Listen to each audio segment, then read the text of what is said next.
Ya. Ada senior ini, Ho. Apa tuh? Mungkin berniat nggak, Ho, untuk ikut jalurnya? Jadi podcaster maksudnya? Wah, Bang Akbar ya? Subscriber luar biasa loh. Betul. Iya kan? Tapi bicara soal podcast. Oke. Ya. Selain ini media efektif ya, dan juga salah satu juga yang bisa jadi alternatif, Ho, untuk menyampaikan informasi begitu ya. Cuan tuh paling penting juga kan, Ho. Cuannya besar Ada ya? cuan besar, Pak. Kalau cuan besar mah tanya sama situ. Iya. Bisa membuktikan Nanti itu. nanti kita tanya. Nah, tapi hati-hati, Ho, ya. Ya. Informasi yang disampaikan ini nih baik-baik ya, adik-adik semua dan juga pemirsa, jangan sampai ini jadi berujung kepada pidana dan pemeriksaan di polisian. Nah, ini dia. Saya tahu nih yang dimaksud Ripin. Maksudnya yo. Ya kan? Pasti ini kasus yang lagi hari ini Itu dia. ada melibatkan mantan Ketua KPK Abraham Samad yang diperiksa terkait isi podcastnya yang berhubungan dengan kasus ijazah Presiden ke-7 RI Joko Widodo. Betul nggak? Ya itu dia, Ho. Ya, nah tapi sekali lagi ya, ini memang podcast ini jadi yang lagi digandrungi oleh kita semua ya sebagai media alternatif yang cukup efektif tadi. Tapi kalau misalnya materi podcast itu bisa dijadikan barang bukti, nah loh. Tapi gini, Vi, kalau menurut saya materi podcast dijadikan barang bukti. Ini kan bentuk kebebasan berpikir, kemudian kebebasan berekspresi. Masa dibatas-batasi? Apalagi tadi Bang Abraham Samad juga bilang kan, bahwa ini adalah forum diskusi yang mengedukasi dan kemudian juga mencerahkan gitu kan. Nah, biar semakin tercerahkan pada malam hari ini tema yang paling menarik di malam ini nih ya. Kita langsung saja undang narasumber. Baik. Ketimbang kita terus yang bicara, justru malah program ini nanti jadi alat bukti. Oh, iya. Oke, mantan penyidik KPK, Yudi Purnomo kami persilahkan. Pak Irjen Pol Purnawiran Arianto Stadi. Bergabung sama kami. Oke, sehat Bang Yudi? Sehat. Kita tag team. Apa? Tag team dong hari ini. Satu tim nih kita nih. Iya. Kalau Oho tag timnya dari KPK, saya dari Polri. Oh iya, ngeri. Ini nggak bicara itu ya. Tapi saya ingin ke Pak Arianto. Pak Arianto bisa menggunakan mic-nya. Pak, bisa Pak podcast produk yang ada di ya sebutlah podcast begitu. Ya. Ini bisa dijadikan alat bukti, Pak. Bisa saja. Bisa saja. Bisa saja. Yang namanya alat bukti itu adalah ya barang-barang. Kalau menurut ketentuan KUHP ya, alat bukti yang bisa dipakai untuk bukti itu ya hasil kejahatan. Alat untuk menggunakan kejahatan. Dan kemudian apalagi ya pokoknya yang berkaitan dengan apa yang bisa membantu pelaksanaan kejahatan itu. Meskipun podcast itu berisi produk produk jurnalistik misalnya. Ya. Untuk mengkonfirmasi, ya kan? Ya, Sudah memang juga... podcast ini di sini ya, yang bisa dijadikan barang bukti itu bukan karena podcast atau bukannya, tetapi produknya itu. Karena ini ya, ini kan kasusnya dilaporkan itu kan ujaran kebencian. Alat buktinya pasti jejak digital, apa-apa yang dilakukan oleh orang itu, bagaimana bunyinya, bagaimana tayangannya, itulah yang jadikan alat bukti. Jejak digitalnya. Iya. Nah sekarang kan era digital. Bukan kalau dulu ya, mencari-cari Pak Arianto. Bukan. Kalau dulu ya, zaman sebelum modern dulu kalau orang menghujat kan paling cuma teriak-teriak di depan. Atau pidato-pidato, atau di TV paling tidak. Nah sekarang kan banyak macam. Tapi di dalam undang-undang itu yang dilihat bukan sarananya, tapi apa yang dilakukan oleh orang itu, bunyinya bagaimana, buktinya kontennya, apa. Maksud Pak Arianto. Kontennya. Ya pokoknya kalau undang-undang itu yang disasar kan pelakunya kan. Nah pelakunya itu berbuat apa, bagaimana caranya, apa alat buktinya, siapa saksinya, itulah yang dikumpulkan oleh penyidik. Kalau ada laporan adanya dugaan pidana. Ini yang terjadi kayak gitu sekarang ini kan. Ada laporan terjadi dugaan pidana yang laporkan terutama dari pihak yang pendukungnya Pak Jokowi kan gitu kan. Karena Pak Jokowi merasa dihinakan itu sehingga dia melapor minta ini diadili kan gitu. Nah, yang saya ingin tanyakan kemudian adalah pemanggilan terhadap Abraham Samad ini apakah sebagai saksi atau terlapor? Gini, kenapa Pak Abraham Samad dipanggil ya? Iya. Karena mula-mulanya adalah ada pelaporan ke Polda Metro. Di antaranya disebutkanlah Pak Abraham Samad itu oleh pelapornya. Jadi karena Pak Abraham Samad itu dilaporkan, setiap orang dilaporkan itu tidak otomatis jadi tersangka, tidak. Langkah pertama daripada penyidik adalah penyelidikan. Antaranya adalah memanggil yang bersangkutan untuk diklarifikasi. Pak, apakah benar Bapak itu dulu begini gitu. Jadi ya gini, kasusnya ini kejadiannya Pak Abraham itu dipanggil itu gini.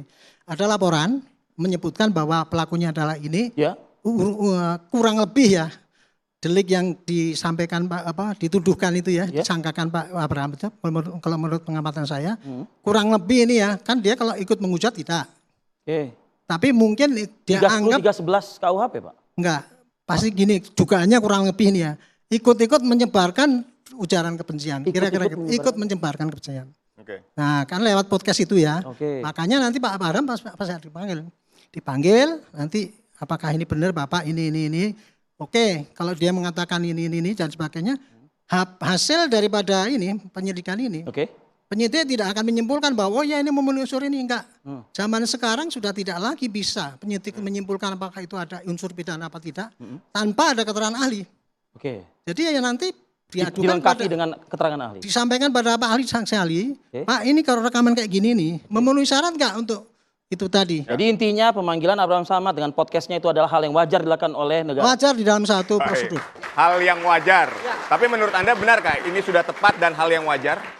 Pemeriksaan terhadap mantan Ketua KPK Abraham Samad terkait isi podcastnya ini? Baik, kalau terkait dengan pemanggilan, memang penyidik ya berdasarkan pengalaman saya tentu akan memanggil ya semua pihak ya yang bisa dimintai keterangannya atau diperiksa terkait dengan tindak pidana yang diduga oleh penyidik terjadi. Ini kan sudah sprindik ya, sudah perintah penyidikan gitu ya. Artinya kita tahu penyidikan adalah serangkaian tindakan penyidik ya untuk ya mencari barang bukti dan menemukan tersangka. Sehingga ya apa yang dilakukan memanggil semua menjadi saksi. Itu terlebih dahulu, itu yang utama. Karena keputusan MK juga seperti itu. Namun ya kita kan juga sudah bisa menebak ya kemana arahnya.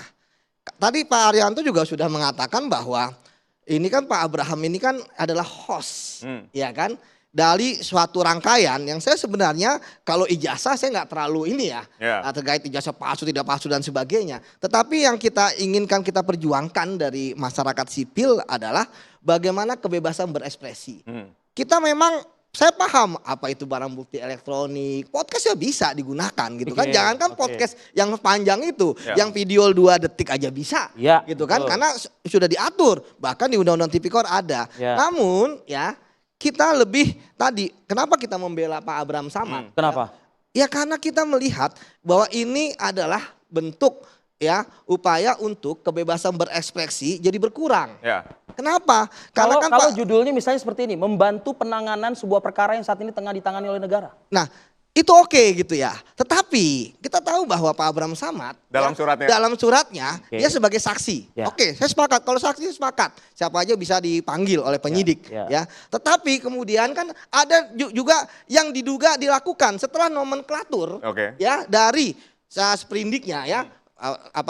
Terkait dengan IT, terkait dengan KUHP, ada sekitar 13 nama, salah satunya Pak Abraham Samad gitu kan. Berarti kan penyidik ya dalam proses penyelidikan ini sebagai terduga. Jadi terduga gitu. Yang kemudian ya bisa jadi ya arahnya terduga itu kan adalah satu fase ya. Sebelum naik tersangka. Itulah yang kemudian kita seluruskan ya bahwa saya pikir kalau misalnya perdebatan bahwa podcast itu harus terdaftar di Dewan Pers, kemudian harus jurnalis dan sebagainya. YouTube aja kan tidak membatasi podcast itu harus syarat-syarat ini. Tapi kan gini, podcast atau YouTube itu kan dibatasi oleh Undang-Undang ITE di situ. Ada pasal 27, pasal 28 pencemaran nama baik, itu kan berhubungan dengan itu. Betul. Kalau kejadiannya seperti itu, ya yang terjadi bahwa orang akan takut untuk berbicara, itu yang pertama. Kemudian yang kedua, ya kita berharap bahwa podcast itu dilawan dengan podcast, gitu kan? Kan sebenarnya semua orang bisa jadi podcaster, gitu kan? Ketika kemudian di ranahnya ke pidana, apalagi terkait dengan host ya, saya nggak akan masuk ke dalam ranah material dari material dari ini ya kasus jasa palsu ya. Saya ke hostnya ya, bahwa hostnya itu kan. Kenapa sih orang mau jadi host, ya kan? Karena dia melihat ada suatu fenomena, ya, dan kemudian ingin diungkap supaya publik tahu. Itu yang pertama. Kemudian yang kedua, kita bisa melihat kan, kalau terkait dengan mensrea kan Pak Abraham Samad juga podcastnya banyak, ya kan? Gak hanya ini. Ya, jadi istilahnya tentu saya pikir kita berharap penyidik bisa bijak lah, bahwa posisi Pak Abraham Samad masih saksi, gitu. Kita akan melihat screenshot yang ada di layar Anda. Ya. Nah, kita akan bacakan diperiksa kasus ijazah Jokowi. Abraham Samad ini bentuk kriminalisasi dan pembungkaman. Waduh, sampai seperti ini narasinya Betul. ya. Meskipun tadi antara dua penyidik yang sama-sama pernah berjaya di masa di KPK, di Dan Polri. kepolisian, oke. Ini mengatakan saksi loh, Ho. Kok langsung arahnya ke sana gitu. Nah, ini saya ke Pak Arianto mungkin ya. Pak Arianto, apakah tidak terlalu kejauhan menyampaikan kalimat seperti ini di hadapan publik begitu? Karena kan prosesnya tadi sudah Pak Arianto jelaskan ini sebagai saksi. Atau memang jangan-jangan karena memang masa lalu, jejaknya, pernyataannya, sikapnya ini yang dibidik Pak Arianto? Itu kalau saya melihat ya, itu satu cermin ya bahwa sekarang kebebasan berpendapat tuh kayak gitu, segitu bebasnya. Oke. Ya. Itu hak dia. Ya, kemudian apa? Karena sebebas itu negara hadir Ya, untuk mengerem itu enggak. gitu. Sekarang kan dia kan katanya begini, karena saya ditarget gitu kan. Itu kan jadi seakan-akan kan menuduh aparat itu kan memframing menohok dia kan gitu. Ya. Kan. Itu boleh saja ngomong gitu untuk zaman sekarang ya. Ya. Tetapi saya ingin meluruskan begini Pak. Kenapa Pak Abraham Samad itu dipanggil ya? Bukan karena dia postcatchernya kemudian dia akan edukasi kemudian dibungkam, itu bukan. Kalau gitu kan semua podcaster kan yang ekstrem sedikit kan dipanggil sama penyidik. Iya. Tapi ini enggak, dia dipanggil karena apa? Karena ada orang yang melapor, ada yang dirugikan. Artinya suaranya itu menyinggung orang lain yang boleh juga dia melaporkan. Suara dia siapa Pak maksudnya? Suara podcast. Narasumbernya atau si Bukan. podcasternya? Bunyinya podcast itu yang beredar di sana-sana Iya, itu, iya. ada orang yang keberatan dengan berita yang disampaikan melalui podcast itu, yaitu pendukungnya Pak Jokowi. Oke. Kan dia bikin laporan. Iya. Ini Pak ikut Baik. menebarkan ini kan gitu. Iya. Makanya itulah karena ada laporan itu maka penyidik melindungi hak yang pelapor dong. Melakukan Oke. penyelidikan itu, melakukan penyelidikan dulu kan ada step-stepnya. Oke. Kita itu ya tidak boleh berprasangka kan praduga tak bersalah. Iya. Makanya ketika ada laporan masuk, langkah pertama adalah memanggil, menanyakan, diklarifikasi apakah iya apa tidak kan Oke. gitu kan gitu. Masalahnya di sini ya. Itu karena laporannya banyak, dijadikan dengan satu penyidikan yang sama, akhirnya itu tadi di dalam satu panggilan ya ada dugaan kayak gitu kan. Penyidik nggak akan mungkin Pak manggil tanpa ada kaitannya apa, Betul. kaitannya ini. Betul. Dia kan dipanggil karena laporan itu kan. Beliau ini kan pernah memimpin lembaga anti rasuah. Ya, gitu. makanya Artinya itu. kan tahu proses pemanggilan. Ya mungkin dia lupa ya saya kira. Pak Arianto gini, kan ini banyak pihak yang juga menyampaikan bahwa ini jadi pasal karet nih, Undang-Undang ITE 2728. 2728. Maksudnya gimana? Dibilang pasal karet karena itu tadi yang menampilkan tayangan serupa atau podcast dengan isi serupa, menampilkan soal ijazah dari Presiden ke-7 RI Joko Widodo ini kan banyak sekali. Banyak, Nah, tapi- kenapa kok hanya Pak Abraham Samad yang ditarget dan Banyak dilaporkan? yang menyampaikan, tapi yang banyak itu nggak dilaporkan oleh orang. Yang dilaporkan hanya yang tayangannya Pak Abraham Samad itu sehingga terpaksa diperiksa oleh penyidik. Artinya kalau menurut pertanyaan Ho ini, kalau misalnya ada yang melaporkan Ya pasti sama dipanggil, diklarifikasi kan. Oke. Baik. Ini Pak, sorry itu. Penyidik itu bertahap sekali Pak, itu ya bertahap ya. Jadi sekarang kan zamannya atau KUHP yang baru itu ya, kan presumption of innocence ya gitu ya. Jadi kita bertahap itu Pak, tidak langsung seketika begitu. Makanya dipanggil dulu klarifikasi. Pada saat klarifikasi itulah sebetulnya kesempatan daripada yang dipanggil itu untuk membela diri. Seperti Pak Abraham Samad tadi yang enggak saya edukasi gini-gini. Silahkan omongkan di penyidik nanti. Baik. Tetapi kalau dia ngomong-ngomong di luar tadi nanti, ngomongnya kayak gini, itu nanti ada yang lapor lagi. Itu Pak sama itu.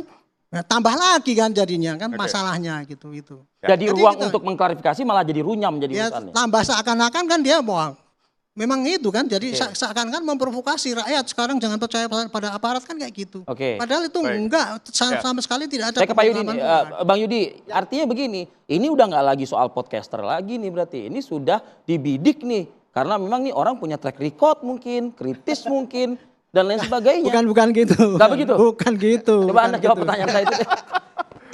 Ya tentu kan semua bisa berpendapat ya, termasuk kita dari koalisi masyarakat sipil ya. Jadi mengapa kami ya waktu itu kan kita tidak terlalu terlibat dalam masalah ijazah palsu dan sebagainya ya. Itu kan biarkanlah mereka. Tapi kemudian kenapa kita membentuk tim advokasi untuk demokrasi misalnya teman-teman ya, itu kan berbagai macam lintas ya, lembaga HAM dan juga demokrasi. Ya kita hanya ingin masuk ke dalam ranah ya, bahwa bagi kami podcast itu adalah kebebasan berekspresi, itu yang pertama. Kemudian yang kedua ya, kami berharap bahwa ya isi dari podcast dan sebagainya, ya itu tentu ya itu harus bisa dilawan dengan podcast juga misalnya klarifikasi. Dan yang paling penting bagi kami yang ketiga gitu kan, bahwa hostnya kan adalah orang yang ingin menyampaikan kepada publik untuk edukasi dan sebagainya. Dan selanjutnya ya terkait dengan mengapa kemudian Pak Abraham Samad banyak yang mengatakan, wah apakah Pak Abraham Samad itu nggak offset ngomong seperti itu karena ini prosesnya masih jauh misalnya. Bahkan saya mendengar kata lebay gitu kan. Tapi kan tentu kita kan sebagai seorang investigator udah bisa melihat arahnya kemana. Itu yang pertama. Tapi kriminalisasi emang arahnya kemana sih Pak Arianto? Ini dari tadi Pak Bayudi ini ngomong arahnya kemana? Kedua kali. Arahnya itu untuk menentukan apakah Pak Abraham Samad itu masuk unsur enggak sebagai ikut menebarkan. Arahnya ke situ. Harus itu disidik ya. Kemudian ditanya nanti setelah menjawab, kemudian dilihatkan apa itu digital recording itu. Kita panggil saksi ahli.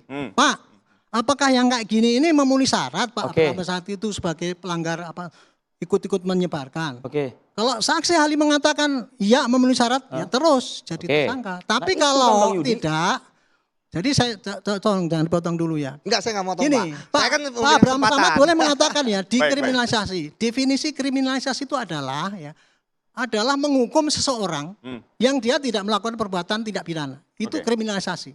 Sekarang Pak Abraham Samad baru dipanggil untuk klarifikasi dan untuk ditanya sebagai saksi. Tapi kok ngomongin kriminalisasi? Apakah itu kriminalisasi? Itulah yang harus disampaikan pada publik. Nah, jangan disebutkan itu sebagai kriminalisasi. Apakah ini bentuk kriminalisasi dan pembungkaman? Itu yang tadi saya ingin. Ya itu yang saya katakan bahwa. Lagi dikatakan membungkam. Ya. Kita tidak pernah manggil podcast yang tidak dilaporkan sama orang, Pak. Gitu. Nah itu menarik gitu kan. Kenapa kemudian ya terkait dengan pelaporan ini kan ada Pak Abraham Samad, itu yang pertama. Ya kemudian yang kedua, kenapa sudah ada kata-kata dugaan yang istilahnya Pak Abraham Samad disejajarkan dengan orang-orang yang selama ini bersuara tentang ijazah palsu.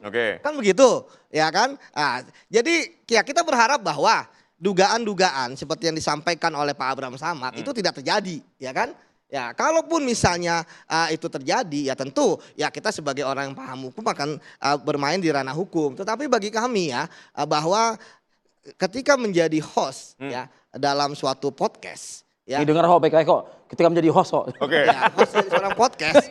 Bang Akbar dengar, Bang. Itulah sarana ya yang diatur oleh konstitusi loh. Yang lebih tinggi dari undang-undang ya. Itu untuk kemudian ya mengundang siapa saja yang kemudian hadir. Kan sampai saat ini kan memang saya pikir ya tidak ada bahwa podcast itu harus cover both side, ya kan, harus istilahnya orang yang ini dan sebagainya. Yang penting adalah sekarang ya bagian mana ya yang sangat penting untuk kemudian ya bisa menjadikan ya Pak Abraham Samad itu sebagai tersangka. Jadi Anda melihatnya karena tidak ada pihak lain di dalam show podcast tersebut. Ya, bagi saya kan ketika Pak Abraham Samad dipanggil, ya itu kan sebenarnya nggak jadi masalah saksi. Tetapi yang jadi masalah bahwa dia udah dikata-kata di bawah udah jadi terduga.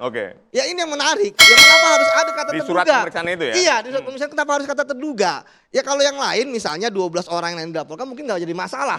Tapi ketika ada Pak Abraham Samad. Seharusnya menurut Anda apa? Ya seharusnya Pak Abraham Samad juga jadi terduga. Apa? Gitu kan? Hanya jadi saksi. Orang yang melihat, mendengar, mengalami gitu kan terkait dengan laporan. Tapi Anda memiliki bukti bahwa ada kata terduga di situ? Ada. Ya kan di surat panggilannya Pak Abraham itu ada terduga gitu. Terduga dengan 13 yang bunyinya lain. Bukan ada. Begitu. Bunyinya ya itu kan? kalau dipanggil sebagai tersangka, nah itu boleh lah dia komplain. Ini kan dipanggil sebagai saksi dalam kaitannya dengan bla bla bla bla bla itu yang dilaporkan, Pak. Itu terkait ada tambahannya, Pak. Iya ada. Terduga. Ini gitu kan. Yang sampaikan itu adalah kalimat yang ada di dalam LP-nya. LP-nya itu tidak hanya Pak Abraham Samad. Ya, Jadi ada begitulah yang ditulis. Jadi boleh saja. Berarti kalau komplainnya. ada kata Tapi terduga, itu, artinya kan Pak Abraham Samad bisa jadi itu kan hanya tersangka. perkiraan. Itu kan yang menarik hanya kan. perkiraan seakan. Ya, memang ya itu yang nggak kemudian benar. harus kita hentikan sekarang, benar nggak? Betul. Kalau Pak Abraham Samad nggak tersangka, sebagai Itu saksi, dugaan kayak saya gitu tuh pikir nggak benar. tidak jadi masalah gitu kan. Ini Iya. perkiraan dari mantan penyidik KPK loh. Iya, Artinya itu bisa mantan bayangkan Polri. juga kan. Itu mantan Iya, Polri. makanya Bisa bayangkan gitu Saya kan. lebih kaget Itu lagi terjadi. kalau mantan penyidik KPK nggak punya pengetahuan kayak gitu.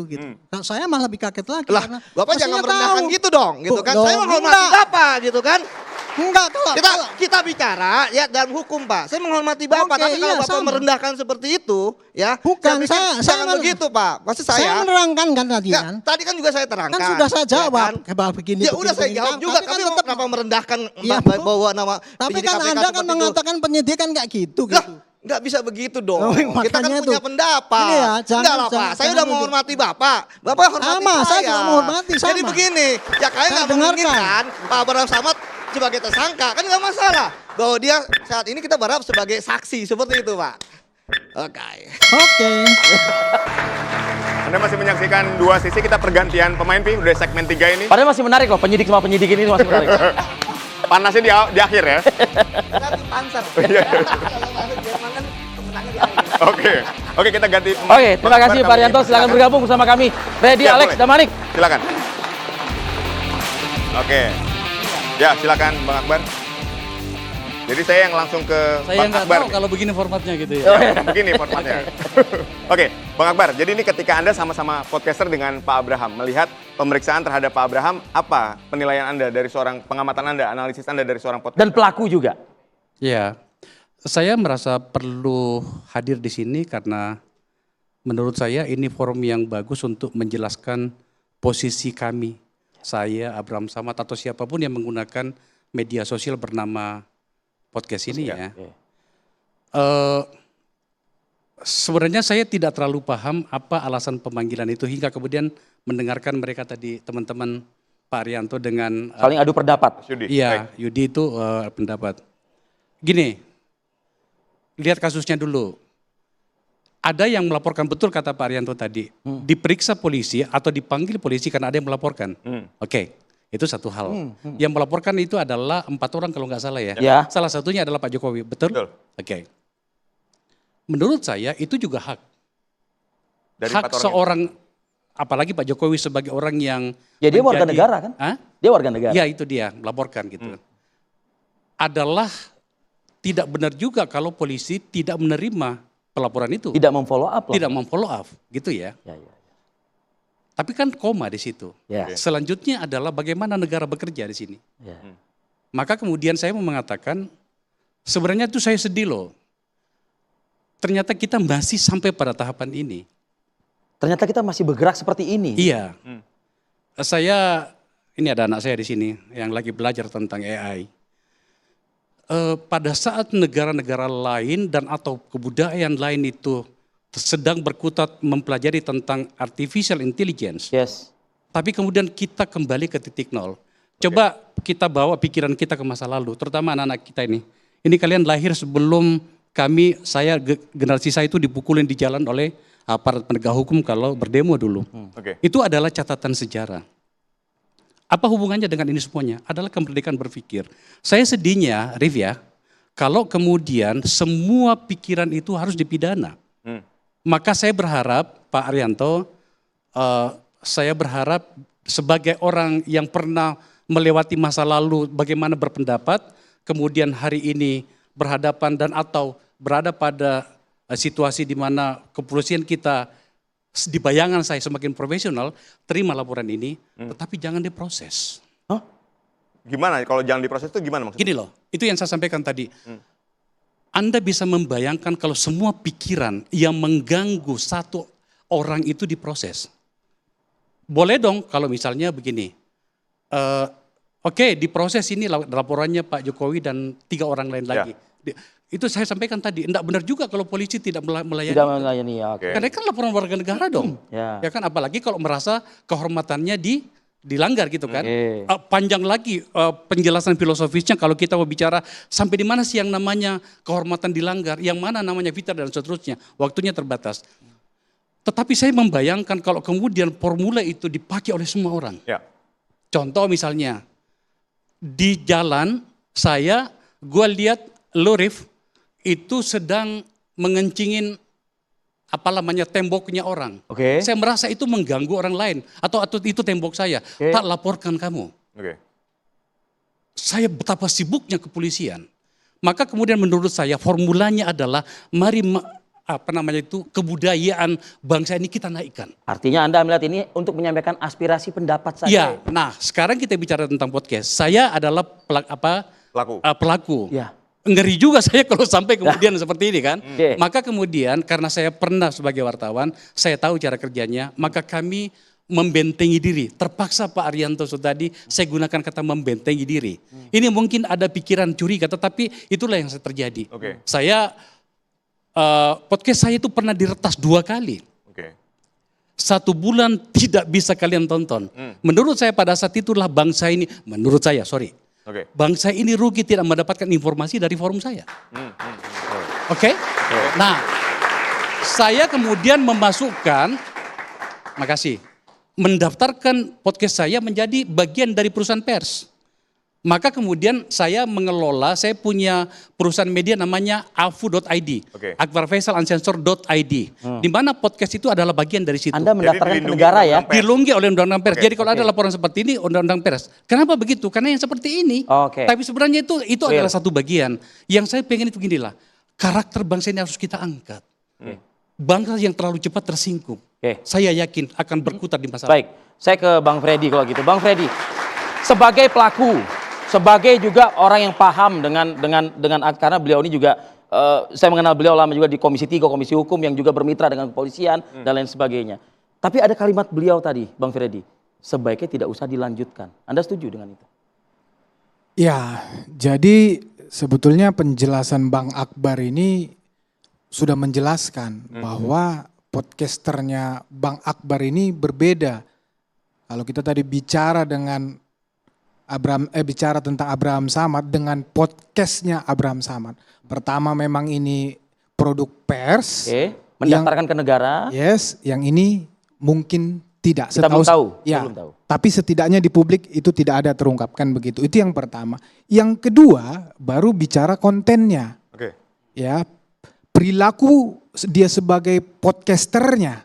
Nah, dari situ kan kelihatan mens reanya. Ya. Jadi memang harus dilihat case-nya.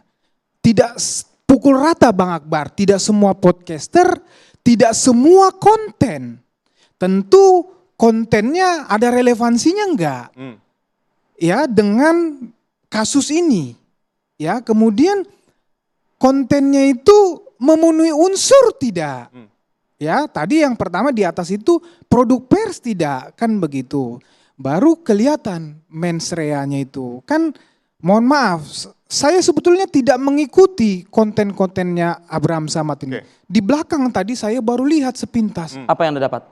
Yang saya lihat, saya nggak klik, tapi yang saya lihat, ya jelas mens reanya hanya dari. Apa itu mens reanya itu? Karena narsumnya aja sudah jelas pihak yang di mana. Itu dulu. Tentu kontennya kita semua sudah tahu. Saya baru diundang Bang Akbar ini. Podcastnya. Terima kasih Bang Akbar. Terhormat saya. Anda diundang Bang Akbar? Iya.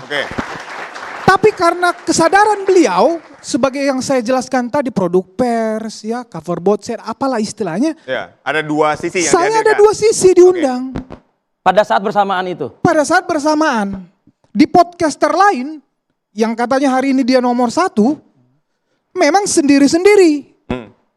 Satu yang pertama menyerang, menyudutkan, kemudian minggu depannya saya diundang untuk cover board saya tadi. Kontra itu. Menurut Anda salah seperti itu? Mekanisme menunda lawan bincang itu salah? Bukan, justru itu yang mau saya jelaskan. Ada yang seimbang di situ. Artinya memang tujuan dia untuk menyampaikan informasi. Nah sekilas yang dari Anda lihat dari Abraham Samad, untuk memberikan pembelajaran kepada masyarakat. Ada nggak upaya untuk mengcounter dari narasumber yang sebelumnya? Untuk perkara ini, untuk konten ijazah palsu ini, saya termasuk top atas narsumnya kan gitu. Berat. Ya, karena Anda dan Bang Andi Aswan aja kan? Oke. Saya tidak pernah diundang. Oke. Oke. Gitu. Nggak pernah diundang. Tapi teman saya yang lain juga nggak pernah diundang. Oke. oleh Akbar Faisal Anda diundang.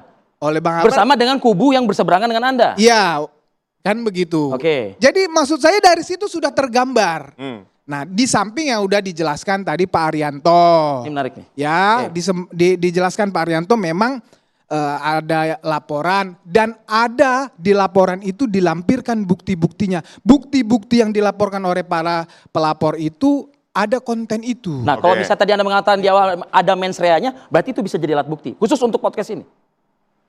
Ya faktanya ini sudah ada alat bukti. Fakta sudah menjadi bukti. Oke, Iya. saya ke Bang Akbar kalau gitu. Bang Akbar, podcast bisa dijadikan alat bukti kalau mana ada mens rea-nya seperti itu, Bang. Itu yang saya maksud. Kalau kita berpikirnya tentang menang kalah, senang atau tidak senang, kita akan berkutat di situ terus. Coba, yang saya mau katakan begini, seluruh bangsa ini, ayo kita naikkan level kita. Saya mau cerita sebuah kasus sedikit. Ingat nggak Anda waktu saya bertengkar di TV Anda ini dengan Rocky Gerung? Waktu itu tentang apakah kitab suci itu apa? Fakta atau fiksi? Fakta atau fiksi? Ya. Bertengkar saya dengan Rocky di situ. Betul-betul itu ribut. Tiba-tiba ada yang melaporkan Rocky Gerung. Dan kemudian ada perwira polisi datang ke saya. Ingin mencari tahu tentang apa peristiwanya. Tak jelaskan. Sebab begini peristiwanya. Di ujungnya saya mengatakan gini. Mas, bapak-bapak, saya bertengkar dengan Rocky Gerung. Tetapi apabila Anda mempidananya gara-gara kasus ini dan bertengkar dengan saya, maka saya orang pertama yang akan membelanya. Oke. Karena menurut saya ada kebebasan berpikir di situ. Kebebasan berpikir atau apapun namanya. Tapi menurut saya bangsa ini harus kita bawa ke depan. Anak-anak kita ini tidak akan pernah bisa mencapai masa depan kalau kemudian bahkan pada pikiran saja mereka sudah dipidana. Oke. Berbahaya anak-anak kita ini. Mereka harus kita pancing untuk berpikir, oh ternyata problem bangsaku lebih besar. Tapi kan menjadi masalah juga buat anak-anak ini, sebagaimana tadi Bang Akbar semangatnya sampaikan, kalau podcast nanti dijadikan sebagai alat, Bang, untuk memframingkan, untuk... Saya tidak menutup mata, tentu saja saya paham. Sebagai mantan wartawan, sebagai orang yang agak menghabiskan masa muda menjadi seorang bekerja di dunia pers, tentu saja saya paham. Tetapi maksud saya, biarkanlah itu menjadi alat ukur kebijaksanaan berpikir bangsa ini. Saya tidak akan saya membicarakan podcast lain. Tapi saya mau beritahu begini, bahwa lama-lama juga kalau ternyata itu terlalu berlebihan, itu akan ditinggalkan orang. Sesimpel itu kok saya. TV yang terlalu ekstrim, itu penontonnya akan hilang. Oke, kita masih di dua sisi. Saya ingin ke Bang Freddy Alex Damanik. Bang Freddy, kalau misalnya disebut-sebut atau ditarik-tarik begitu, bahwa Abraham Samad ini adalah dikriminalisasi, ya kan? Padahal sudah dijelaskan secara gamblang tadi sebagai podcaster juga, Akbar Faisal mengatakan, ya ini kan ruang untuk beraspirasi, menyampaikan aspirasi, menyampaikan pandangan, pendapat dan lain sebagainya. Terlalu cepat menurut Anda Abraham Samad mengatakan ini kriminalisasi? Kenapa tidak mengedepankan saja saya ingin mengklarifikasi, bukannya kriminalisasi? Sebelum saya menjawab itu, secara prinsip saya sepakat dengan Bang Akbar mengenai kebebasan berekspresi, mengenai peradaban kita perlu kita tingkatkan, Bang. Tetapi yang menjadi both side-nya, menjadi dua sisinya adalah hari ini kita punya hukum positif. Yang tadi di atasnya Undang-Undang Dasar memberikan hak kebebasan berekspresi, tapi di pasal berikutnya ada batasan kebebasan ekspresi itu, yaitu hak orang lain, kemudian dibatasi oleh undang-undang itu tadilah yang saya bilang tadi, hukum positif tadi ada KUHP, ada undang-undang ITE. Nah, ini harus menjadi diskusi solusi bersama. Undang-undang ITE itu dibuat tentu tujuannya memang untuk mengantisipasi yang seperti ini. Yang kebablasan-kebablasan, baik di bidang penghinaan, ya di bidang penipuan, di bidang pornografi, kan itu isi undang-undang ITE itu termasuk di KUHP-nya. Kalau ini di media kan begitu. Nah, konteksnya misalnya tadi terlalu cepat kriminalisasi yang disampaikan Abraham Samad. Tadi Pak Arianto belum sempat mengomongkan. Padahal tadi omongan ini omongan beliau sebetulnya. Wong Roy Suryo dan kawan-kawan aja bilang sebagai yang katakan aktor utamanya di sini dikriminalisasi, apalagi Abraham Samad. Jadi memang sepertinya memang dia harus menyampaikan itu sebagai pembelaan di publik. Memang narasi yang dimainkan oleh katakan ya pihak-pihak yang katakan tadi bahasanya diduga ini itu terus yang dimainkan. Ini merupakan apa namanya akademis, produk akademis, penelitian, Produk jurnalistik, produk kebebasan pers. Memang kebebasan berekspresi, memang itu narasi yang dibangun dan itu standar saja. Ya gini, Bang Freddy kan juga banyak pihak akhirnya yang takut ketika misalnya orang-orang yang kritis seperti Abraham Samad, yaitu tadi Undang-Undang ITE dipakai jadi pasal karet yang akhirnya orang-orang yang kritis ini dibungkam seolah-olah. Justru itu makanya saya sepakat itu peradaban kita harus kita majukan. Ini para pengambil keputusan, DPR, pemerintah, ya para penegak hukum harus sepakat dulu. Ini kita kesampingkan, ayo. Saya setuju itu secara prinsip. Tetapi hukum positif hari ini adalah itu. Undang-undang ITE itu. Ini yang dipakai. Ada yang melapor. Kalau ini tidak ditindaklanjutin, nanti mereka ngomong, oh saya tidak diperlakukan dengan adil, mana kepastian hukum? Gitu loh. Jadi oke, kita sepakat, kita naikkan peradaban kita teriak-teriak, maki-maki pemerintah ini segala macam, kebebasan pers. Yang penting, jangan ada hukum positif larangan seperti itu. Ini hari ini ada itu. Ini yang saya ingin tanyakan ke Bang Akbar. Naikkan peradaban, tapi kita dibatasi oleh Undang-Undang ITE dan KUHP 39 tentang pencemaran nama baik tadi. Ini gimana Bang? Naikin peradabannya gimana jadinya? Seingat saya, semenjak saya menjadi politisi hingga kemudian di DPR 10 tahun itu, menurut saya Undang-Undang ITE itu undang-undang celaka. Itu adalah barrier bagaimana kita menuju ke masa depan. Saya sudah sampaikan tadi, bangsa yang terlalu cepat tersinggung itu adalah lahan terbaik menuju masa lalu. Dan tampaknya itu yang sering dipakai. Kata apa namanya itu, pencemaran nama baik. Batasannya apa? Kalau tiba-tiba kemudian kualitas atau gen ketersinggungan saya lebih banyak, Pak orang itu masih ngomong normal loh. Itu yang namanya karet kan. Makanya menurut saya sebenarnya ayo kita legowo lah.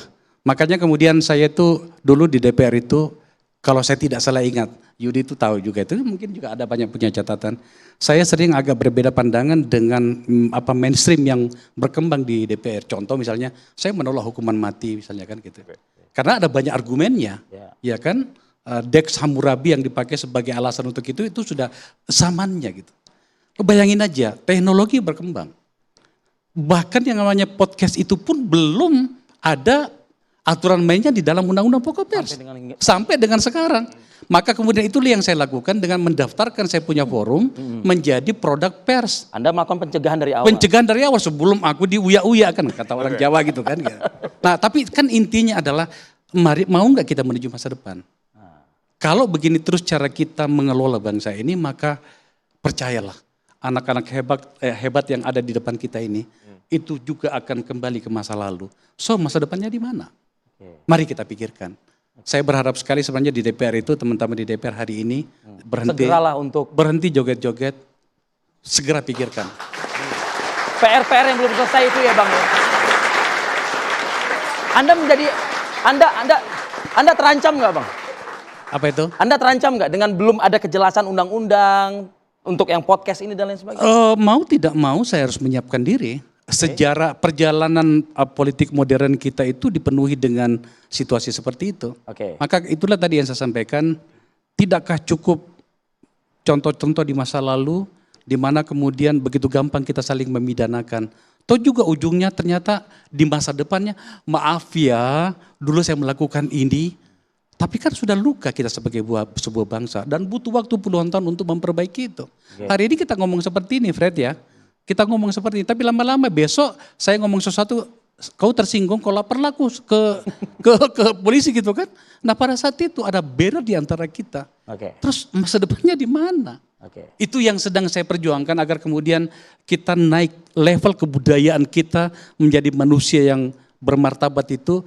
Tidak diganggu dengan pikiran yang itu tadi terlalu cepat tersinggung, kemudian saling melaporkan. Baik, jadi itu tadi ya sekali lagi artinya kebebasan berekspresi, kebebasan berpendapat. Boleh berpendapat, Betul. Ho. Ada batasannya tetap. Tuh. Nah, itu yang juga harus diperhatikan. Dan ingat, Ho, Ya. ini sudah 2025. Kalau masih kita gontong-gontokan juga, seakan-akan kayaknya kita hanya bergerak di sini saja tidak Baik. maju. Gini bro, sorry sedikit. Waktu kita sudah habis. Boleh sedikit. Nggak, Sedikit. Ini kan banyak podcaster ya, sudah Ya. mulai banyak yang menggunakan ini. Ya. Ya. Sambil menunggu gerakan politik untuk ini, saran saya kepada teman-teman yang melakukan ini adalah lengkapi diri Anda dengan riset. Ya, oke. Akbar Faisal Unsensor itu mungkin Anda kenal karena kami cukup Ya. kuat dalam hal riset. Masuk di barang, Bang. Baik, Masuk di barang. ya. Promonya masuk. Pak Rianto, sekarang maju ke depan. Baik, Bang seluruh Freddy. narasumber boleh ke depan. Oke, jadi itu ya. Jadi tertarik untuk jadi podcast?